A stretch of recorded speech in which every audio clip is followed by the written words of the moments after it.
तो हम आपका शुद्धिकरण कराने जा रहे हैं। एक कटोरी है, इसमें गंगा जल है और गोमूत्र है। ठीक है, इसको हम 3 बार आपके ऊपर छिड़केंगे आपके ऊपर छिड़केंगे और 3 बार आपको पीना है। ये आपको कोई ऐतराज तो नहीं है पीने में? पी सकती हैं आराम से। जल छिड़कते हैं आपके ऊपर। हरि ही हस्तौ प्रक्षालयामि। अब आप हाथ धोइए। ऋषिकेशाय गोविंदाय नमो नमः। और ये 3 बार पीना है इसे। सीधा हाथ ऊपर रखो, ऐसे सीधा हाथ करके ये पियो। ओम माधवाय नमः।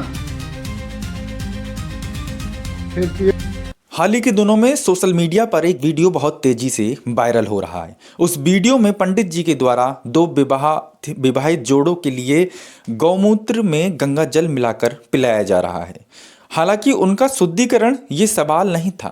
सवाल ये था कि गौमूत्र में गंगा जल मिलाना जरूरी था। क्या गंगा जल अपने आप में इतना स्वतंत्र और पवित्र पर्याप्त नहीं था? साथियों, आपको बता दें, हाल ही में जो सोशल मीडिया पर वीडियो वायरल हो रहा है, वो वीडियो में मीरगंज की चुरई की रहने वाली आसिया अपने आप को ये बताती है कि वो भोजीपुरा के रहने वाले मोनू से विवाह कर रही है।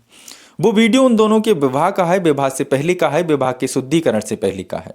दरअसल आपको बता दें, मीरगंज की चुरई की रहने वाली आसिया भोजीपुरा के एक मेले में जाया करती थी और वहाँ मोनू से किसी तरह से उसकी बातचीत शुरू हो जाती है और धीरे धीरे ये बातचीत प्यार में बदल जाती है और मामला शादी तक पहुँच जाता है। दरअसल आशिया का कहना था कि जब वो मेले में मिला करते थे, ये लगभग 4 से 5 साल तक बातचीत चलती रही और ये बातचीत प्यार में बदली और प्यार के बाद यहाँ कहानी शादी तक पहुँच जाती है।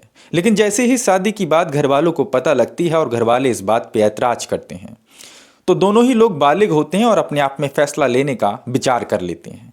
अब ये फैसला तो उनने ले लिया, लेकिन आगे क्या होना था, किस तरह से होना था, ये बड़ा सवाल था।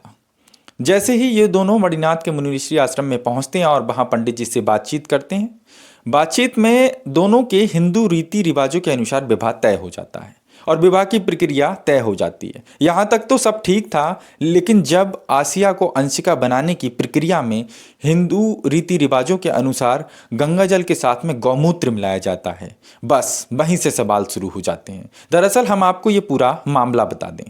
नमस्कार दोस्तों, आप देख रहे हैं द अहिल्या दस्तक और मैं हूं आशीष धनगर। आज हम किसी धर्म के खिलाफ नहीं, किसी आस्था के खिलाफ नहीं, बल्कि एक सवाल के साथ खड़े हैं। बरेली से एक खबर आई, आशिया बनी अंशिका और शादी से पहले गंगा जल में मिलाकर गौमूत्र पिलाया गया। सवाल सीधा है, क्या केवल गंगा जल से काम नहीं चलता? गौमूत्र पिलाने की जरूरत क्यों पड़ी? क्या गंगा जल इतना पवित्र नहीं है कि उसमें गौमूत्र मिलाना ही पड़ेगा? दैनिक भास्कर की रिपोर्ट के मुताबिक युवती बालिग है। उसने हलफनामा दिया। उसने कहा कि यह फैसला उसकी मर्जी से है। अगस्त्य मुनि आश्रम में वैदिक रीति से शादी हुई। हम साफ कह दें, सहमति अगर सच में है तो कानून बीच में नहीं आता। लेकिन पत्रकारिता में सिर्फ सहमति काफ़ी नहीं होती, सवाल पूछना भी जरूरी होता है और सवाल निष्पक्ष होना चाहिए। अब जरा ध्यान से सुनिए।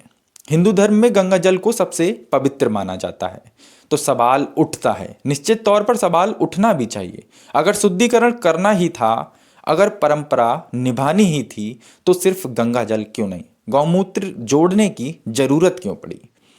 क्या गंगा जल कम पवित्र है या फिर मामला पवित्रता से ज्यादा मानसिक दबाव का है? हालांकि कहते हुए ये बेहद कड़वा लगेगा, लेकिन सच यही है। देखिए, आस्था निजी होती है और प्रदर्शन सार्वजनिक, ये बड़ा सवाल है। गौमूत्र पिलाने का वीडियो बनाना, पूरी प्रक्रिया रिकॉर्ड करना, यह आस्था है या फिर अपनी ताकत का शो है? अगर लड़की सहमत थी तो कैमरा क्यों, वायरल क्लिप क्यों किया गया? क्यों नहीं चुपचाप रस्म पूरी तरह से कर दी गई? जो भी रस्में थी चुपचाप तरीके से पूरी की जा सकती थी, कैमरे पे रिकॉर्ड नहीं किया जाता।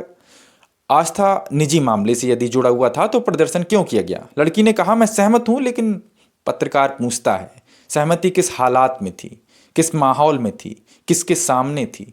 जब सामने पंडित जी बैठे हों, आश्रम में हों और कुछ लोगों की भीड़ भी हो, हालांकि भले ही कम लोग हों और सामने कैमरा हो तो क्या ना कहने में आसान होता है। हम आरोप नहीं लगा रहे, हम सवाल उठा रहे हैं।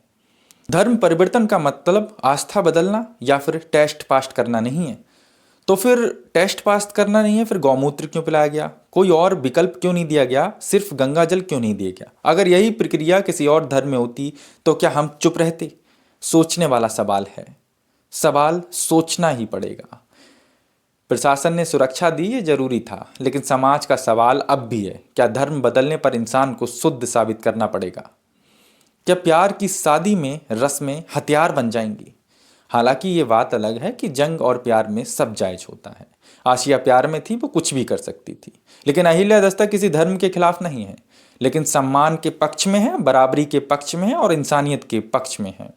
हम बस इतना पूछना चाहते हैं, क्या गंगा जल कम पड़ गया था या फिर संदेश कुछ और ही देना था? आप क्या सोचते हैं? कमेंट सेक्शन में अपनी राय जरूर लिखिएगा। अगर सवाल पूछना गुनाह नहीं लगता है तो वीडियो को ज़्यादा से ज़्यादा शेयर करें।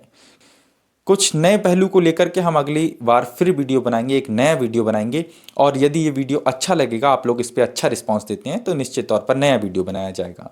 फिलहाल इस वीडियो को यहीं समाप्त करते हैं। हम फिर मिलेंगे एक नए वीडियो, एक नए टॉपिक के साथ में। तब तक के लिए जय हिंद, जय भारत।